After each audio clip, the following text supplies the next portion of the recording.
सुप्रभात बच्चों।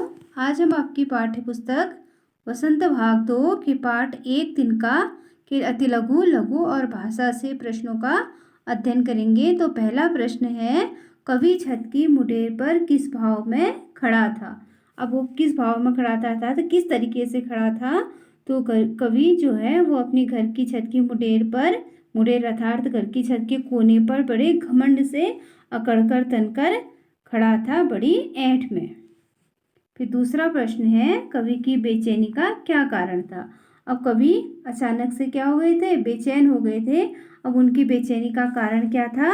जो कवि हैं उनकी बेचैनी का कारण क्या था कि दूर से एक तिनका आकर उनकी आंख में गिरा और उनकी आंख क्या हुई, दुखने लगी। यही कवि की बेचैनी का क्या था, कारण था। अब अगला प्रश्न है, आसपास के लोगों ने क्या प्रयास किया।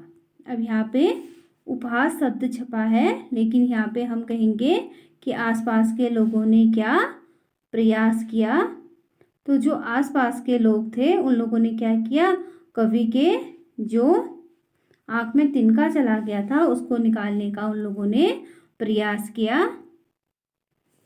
फिर इसके बाद देखेंगे हम लघु प्रश्नों को। अब लघु प्रश्नों में पहला प्रश्न है, तिनके से कवि की क्या हालत हो गई। अब जब तिनका कवि की आंख में पड़ा तो कवि क्या हो गए, बेचैन हो गए और वह तड़प उठे। अब थोड़ी देर में उनकी आंख लाल हो गई और वह दुखने लगी, अर्थात कवि को अपनी आंख में दर्द महसूस होने लगा। अब दूसरा प्रश्न है, तिनके वाली घटना से कवि को क्या प्रेरणा मिली। तो यहाँ पे हम कह सकते हैं कवि को क्या सीख मिली।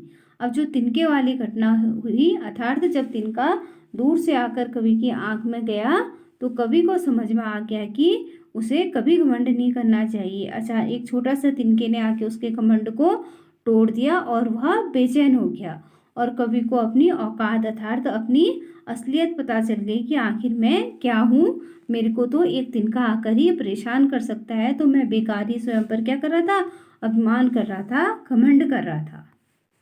अब अगले देखिए आप लोग भाषा से प्रश्नों को। तो प्रश्न है, किसी ढब से निकलना का अर्थ है किसी ढंग से निकलना। ढब से जैसे कई वाक्यांशों से आप परिचित होंगे, जैसे धम से वाक्यांश है। अब धम क्या है, जैसे हम कोई चीज़ की आवाज़ को धम कहते हैं। कोई चीज़ जोर से गिरता है तो उसकी आवाज़ को हम धम कहेंगे, धम से गिर गया। ऐसे ही कुछ मिली जुली ध्वनियाँ हैं, जैसे ढब, धर्म आदि जैसे वाक्यांशों के प्रयोग में क्या है, अंतर है। अब यहाँ पे आप धम, धम भी क्या है, किसी चीज़ के गिरने की आवाज़ है। छप, छप भी जैसे आप पानी में ऐसे पैर डालते तो छप पानी आवाज़ आती है। तो उसी प्रकार नीचे आपको कुछ ध्वनियाँ दी गई हैं और वाक्य दिए गए हैं। आपको वाक्यों में जो उचित ध्वनि है उसको भरना है। अब जो शब्द हैं, छप से, टप से, थर्र से, फुर्र से, सन से, अब ये क्या है, ध्वनि वाले शब्द हैं। अब जो नीचे आपको वाक्यांश दिए गए हैं अर्थात रिक्त स्थान दिए गए हैं, उनमें आपको इन शब्दों को भरना है। तो जो पहला रिक्त स्थान है उसमें दिया गया है कि मेढक पानी में छप डैश से कूद पड़ा। अब यहाँ पे हमने डैश की जगह पे क्या शब्द भरा, छप से कूद पड़ा मेढक। फिर दूसरा है, नल बंद होने के बाद पानी की एक बूंद डैश से चू पड़ी।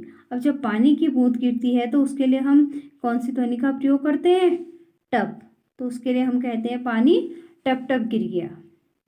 ऐसे ही तीसरा प्रश्न देखिए, शोर होते ही चिड़िया डैश से उड़ी। तो चिड़िया के उड़ने की आवाज़ को हम लोग कहते हैं फुर्र, चिड़िया फुर्र से उड़ गई। फिर अगला है, ठंडी हवा डैश से गुजरी, मैं ठंड से डैश से कांपा। अब जब हवा गुजरती है तो हवा के गुजरने की आवाज़ को हम सन्न कहते हैं। हवा सन्न से गुजरी और ठंड से कांपने की आवाज़ को हम क्या कहते हैं, थरथराना या थर्र से कांप गया। तो इसी के साथ आज का ये अध्याय समाप्त होता है। धन्यवाद।